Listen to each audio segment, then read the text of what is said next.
Hello dear student, स्वागत है आपका मेरे इस चैनल में। आज हम स्टूडेंट डिस्कस करेंगे एक रोग के बारे में जिसका नाम है एड्स।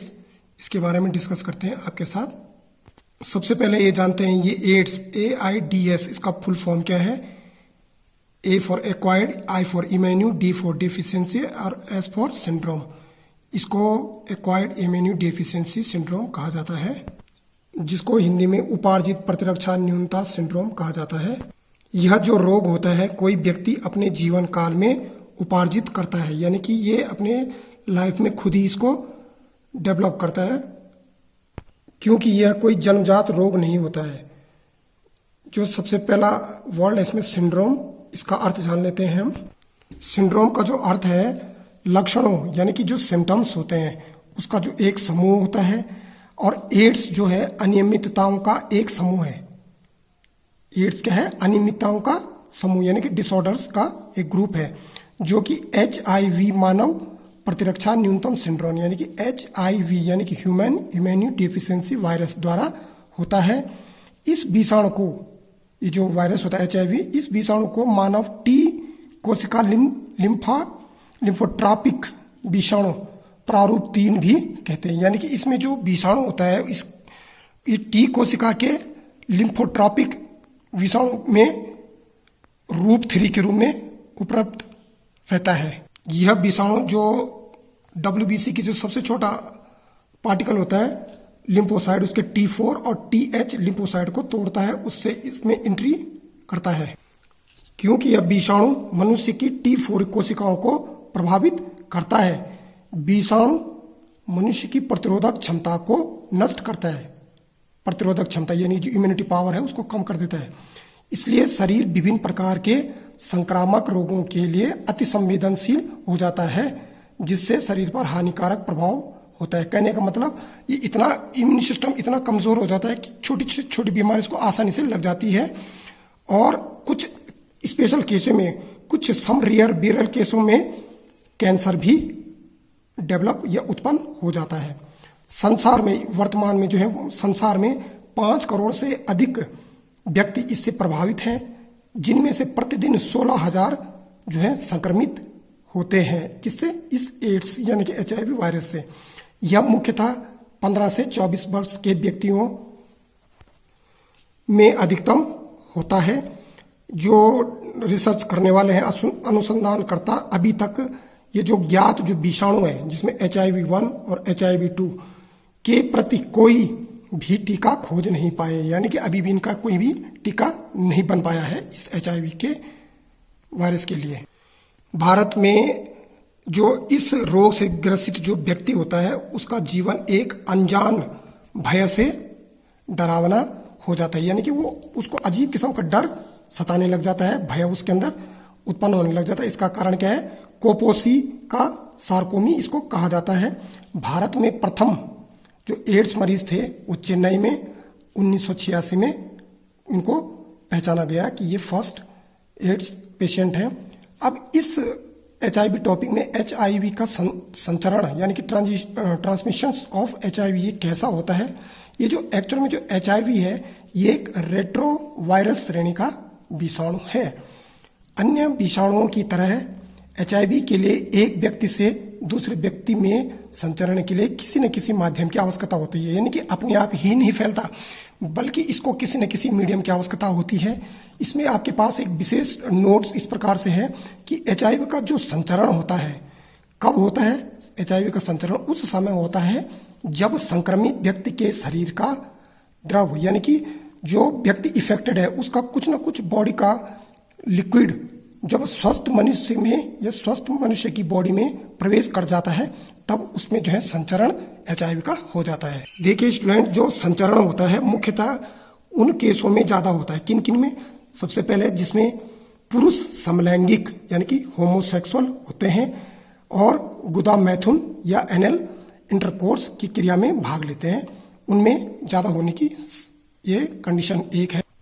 जो एड्स है, एड्स विषाणु जो वीर्य होता है यानी कि सीमेन होता है एवं रुधिर द्वारा निम्न प्रकार से संचरित होता है। किस प्रकार से? रुधिर के साथ ही मिलकर के पूरी बॉडी को फैल जाता है। उसमें सबसे पहला कारण है समलैंगिक व्यक्तियों के बीच गुदा मैथुन क्रिया द्वारा, यानी कि जो संक्रमित व्यक्ति होगा यदि सामान्य के व्यक्ति के साथ उसका जो इंटरकोर्स होगा उसके माध्यम से भी हो सकता है। दूसरा, संदूषित सुई एवं सिरिंज का प्रयोग इंजेक्शन देने से, यानी कि आपके पास सुई क्या होनी चाहिए, यूज एंड थ्रो वाली होनी चाहिए। यदि आप पर किसी पे इंजेक्शन लगाए फिर आप दूसरे व्यक्ति पे इंजेक्शन लगाते हैं तो उस पे भी यह HIV वायरस फैलने की कंडीशन हो सकती है। तीसरा है, संक्रमित व्यक्ति द्वारा प्रयोग किए गए रेजर, यानी कि जो कोई संक्रमित व्यक्ति है उसने रेजर का इस्तेमाल किया है, प्रयोग करने से विषाणु का संचरण स्वस्थ व्यक्ति में हो जाता है। यानी कोई इफेक्टेड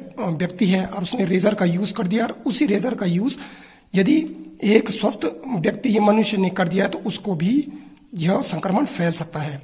चौथा है, कान और नाक के छेदने वाली सुई। कान और नाक जो छेदने वाले होते हैं उनके द्वारा जो सुई का इस्तेमाल किया जाता है उसके माध्यम से संक्रमित होने के कारण हो सकते हैं। पांचवा है, संक्रमित व्यक्ति के रक्त का स्वस्थ व्यक्ति में करने पर, यानी कि कोई व्यक्ति संक्रमित है और उसका ब्लड किसी स्वस्थ मनुष्य को चढ़ा दिया जाए तो स्वस्थ मनुष्य भी संक्रमित हो जाएगा। छठवां पॉइंट है कि उस संक्रमित व्यक्ति का चुंबन लेने से HIV का संक्रमण हो जाता है। वैसे तो चूमने से किसी को HIV नहीं होता, पर ये किससे हो सकता है, कंडीशन बता रखे, जिसके मुंह में घाव या रक्त का स्रवण हो रहा हो, उस व्यक्ति के चुंबन लेने से HIV फैल सकता है। जिसके संक्रमित व्यक्ति है और उसके मुंह पे यदि घाव हो रखा है या उसके मुंह के अंदर जो रिसाव हो रहा है ब्लड का, तो उसके माध्यम से भी HIV का संक्रमण हो सकता है। अब स्टूडेंट जान लेते हैं कि जो HIV का जो संचरण होता है वो कहाँ कहाँ नहीं हो सकता है, यानी कि HIV का संचरण जो है नहीं होता है, किस किस तरीके से नहीं हो सकता है उसको बताते हैं। आप देखिए स्टूडेंट, सूखे चुंबन से या आलिंगन यानी कि गले लगने से, खांसी या छींकने से, हाथ मिलाने से, साथ साथ भोजन करने और साथ सोने से, संक्रमित व्यक्ति के वस्त्र पहनने आदि जो सामाजिक जो प्रक्रियाएं होती हैं में मक्खी, मच्छर आदि कीटों द्वारा HIV का संचरण नहीं होता है। कई भ्रम हैं जो हमारे समाज में पनप रखे हैं, तो ये उसका आपको सही सॉल्यूशन बताया है कि ये भ्रम नहीं है, ये है रियलिटी उसकी।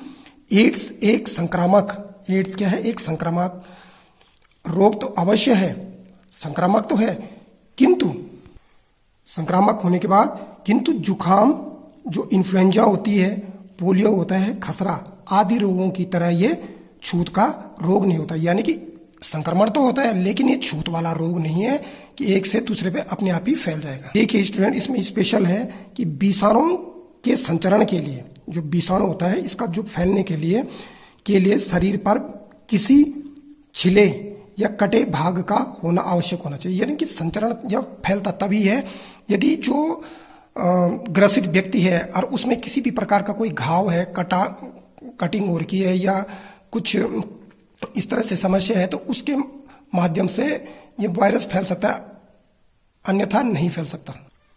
अभी तक इस बात का कोई प्रमाण नहीं है कि HIV का संचरण भोजन करने से, वायु में या जल से या वस्तुओं के प्रयोग से या भीड़ भाड़ से नहीं होता। अभी तक हमको इसके पास किसी भी पक्का प्रमाण हमारे पास उपलब्ध नहीं है। भारत HIV के संक्रमण में, यानी कि जो HIV जो है पूरे देश में, इसके फैलने में संसार में कौन सा नंबर है इसका? दूसरा नंबर है हमारे देश का।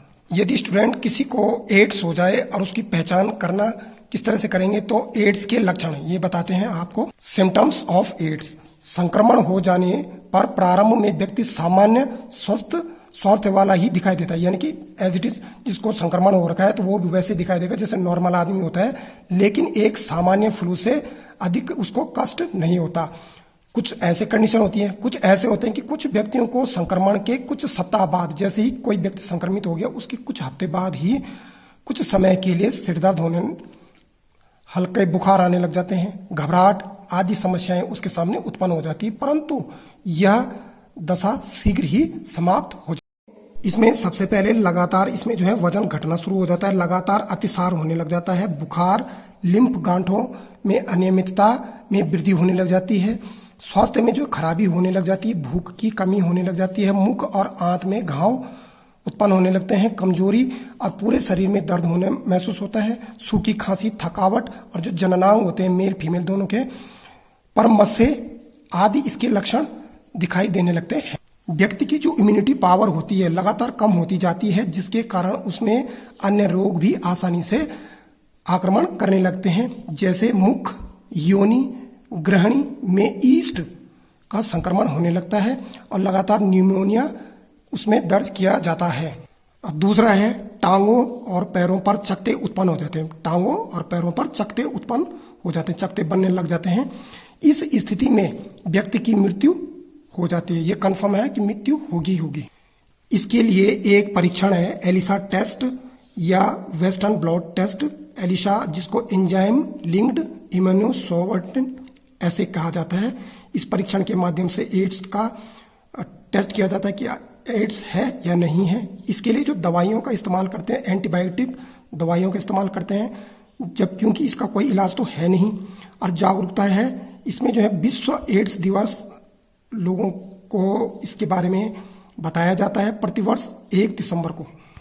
और इलाज वर्तमान में इसका कोई उपलब्ध नहीं है, केवल सावधानी ही इसमें और सावधानी ही बचाव है। ये आपका मेन मोटो इसके अंतर्गत है। तो आई होप स्टूडेंट्स आपने एड्स के बारे में काफ़ी अच्छी जानकारी ग्रहण कर ली होगी। यदि आपको यह जानकारी अच्छी लगे तो लाइक, शेयर, सब्सक्राइब, कमेंट करना ना भूलें। मिलेंगे आपको दूसरी वीडियो में किसी दूसरे टॉपिक के साथ। Thanks for watching.